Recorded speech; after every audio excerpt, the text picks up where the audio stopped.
if we want to uplift the Downtown Eastside, we need to make sure that it's a place where people can get a job, can shop, can hang out. Work is underway on a Vancouver City Councillor's plan to uplift the city's most impoverished neighbourhood, with city staff updating council today on ways to increase social housing, employment and more. So staff are now letting us know what they've completed, which are some parts of it, needs assessment, 20-year needs assessment on social housing, but also how they're going to stage the work and the report back to council.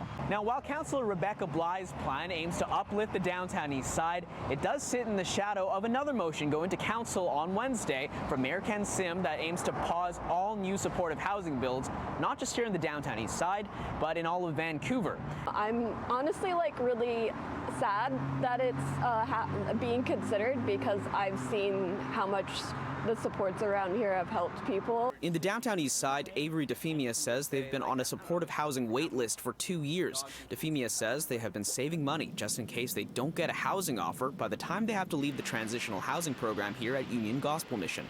I think there is a thing that says because there's supportive housing, people are coming, but there's people who live here who have been here all their lives, and when the supports come, they get help. It's not that they're going to go away when the supports go away, and I think that needs to be understood so that people can realize that we're not leaving, we're not going away, we want to be here in Vancouver as well. Vancouver's most recent homeless count found that the unhoused population in Vancouver increased by 33% in 2023 compared to 2020 levels. It was the largest increase in homelessness ever recorded since 2005. It also found that the majority of unhoused people in Vancouver were already living in the city. We see the demand for supportive housing in our programs, from shelters through to transitional to our supportive housing. Mayor Ken Sim proposed his motion last month, saying the rest of Metro Vancouver has to pick up the slack in building supportive housing, not just Vancouver. But Bly says having the vast majority of the region's supportive housing makes sense for a big city, and she hopes the mayor's motion fails tomorrow. So at the end of the day, the Uplift Downtown Eastside plan was about investing in the community, not just financially, of course, but political will,